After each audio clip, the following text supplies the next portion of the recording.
Good morning student. आज हम BEd first year में सब्जेक्ट है हमारा पेडागोजी ऑफ ज्योग्राफी, जिसके अंतर्गत आज हम अध्ययन करेंगे हर्बर्ट के आधार पर पाठ योजना की रूपरेखा।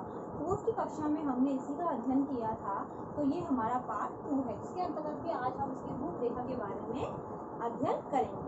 जिसके अंतर्गत हम पहला देखेंगे कि पहले में पाठ योजना जब बनाई जाती है तो पहले स्टेप में क्या करा जाता है। जिसके अंतर्गत हम पहले देखते हैं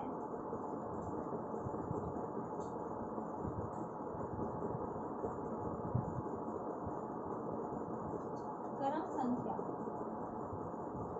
अब क्रम संख्या हम क्या किस प्रकार लिखते हैं? पाठ योजना में सबसे पहले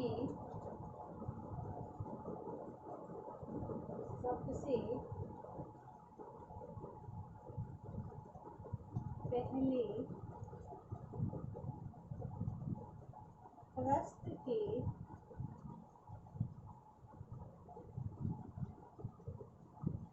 बीचों बीच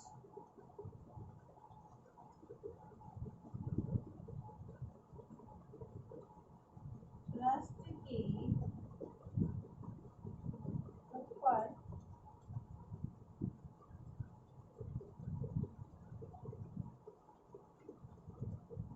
पाठ योजना की क्रम संख्या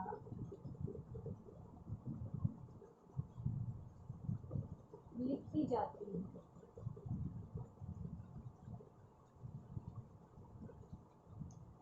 अब हम देखते हैं क्रम संख्या। पाठ योजना में सबसे पहले पृष्ठ के बीचों बीच और पृष्ठ के ऊपर हम क्या करते हैं? पाठ योजना की क्रम संख्या लिखते हैं कि हमारी पाठ योजना की संख्या 1 या 2 या 3 कौन सी है, उसको सबसे पहले हम लिखते हैं। फिर जो नेक्स्ट है वह है दिनांक। इसके अंतर हम देखें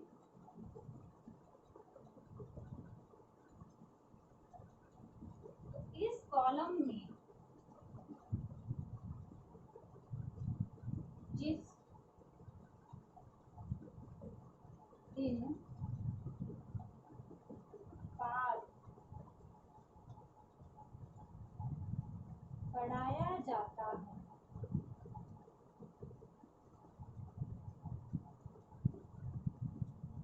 उस दिन की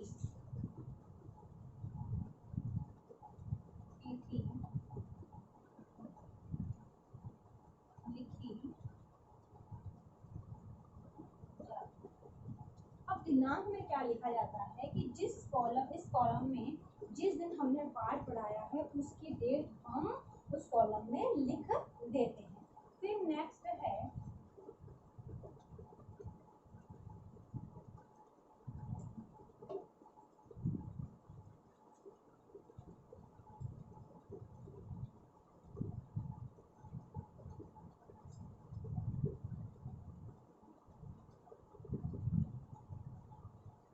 विद्यालय का। अब इसके अंतर्गत जिस विद्यालय में हम शिक्षण कार्य करते हैं,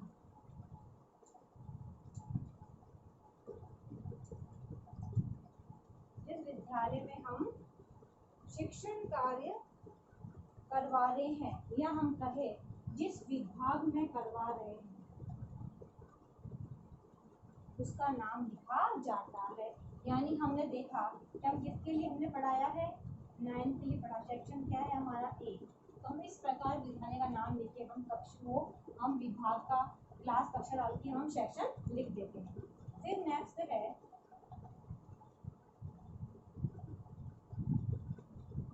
कक्षा का नाम।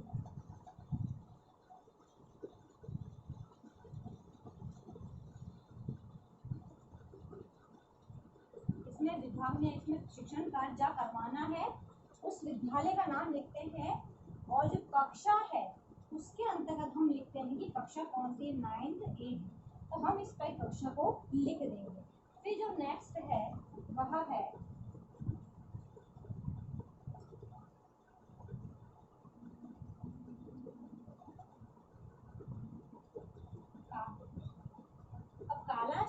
अंतर्गत हमें देखना है कि जिस कालांश में हमें शिक्षण कार्य करवाना है उस कालांश को लिख देते हैं।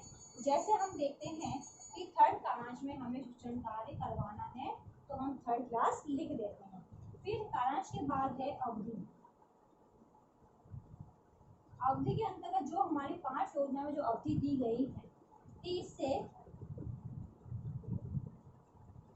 35 या कहें हम 40 मिनट का जो कालांश होता है वो अवधि हम इसके अंदर लिख देंगे। अवधि के बाद आता है हमारा औसत आयु।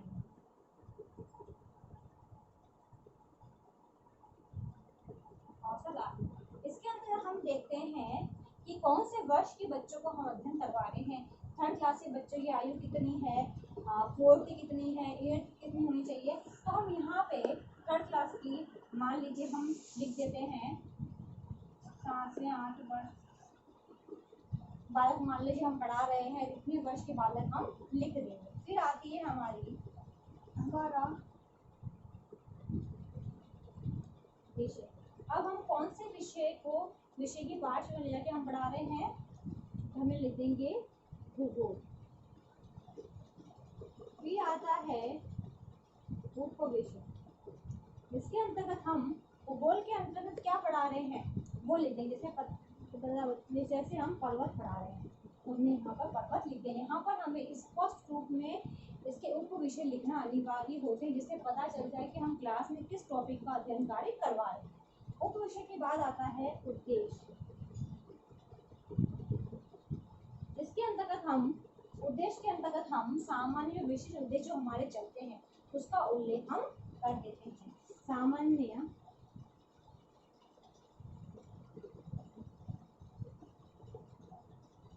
विशिष्ट उद्देश्य यहाँ पर लिखे जाते हैं। फिर आती है हमारी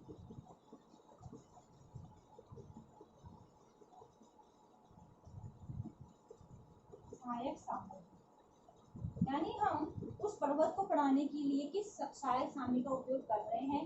जैसे हम चार्ट या प्रोजेक्ट के माध्यम से पढ़ा रहे हैं तो यहाँ हम सहायक सामग्री का उल्लेख कर देते हैं। फिर हम देखते हैं नेक्स्ट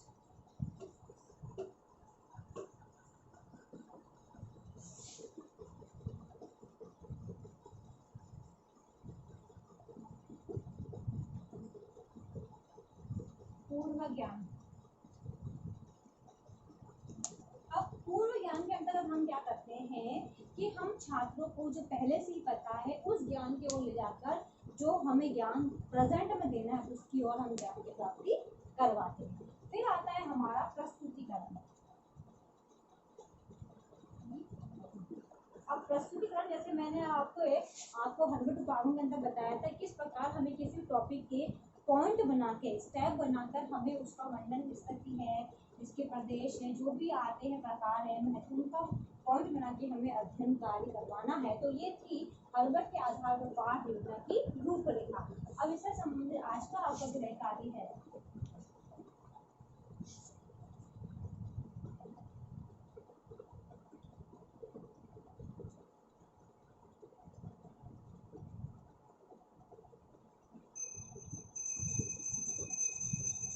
हर्बट उपागम के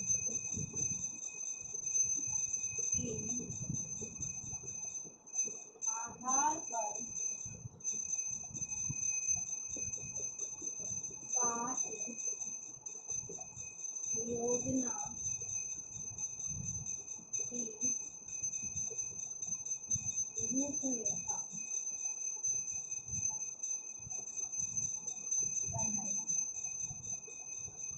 कि हर्बट उपागम के आधार पर पाठ योजना की रूपरेखा बनाई। ये क्वेश्चन आपको आपके नोटबुक में उतारना है।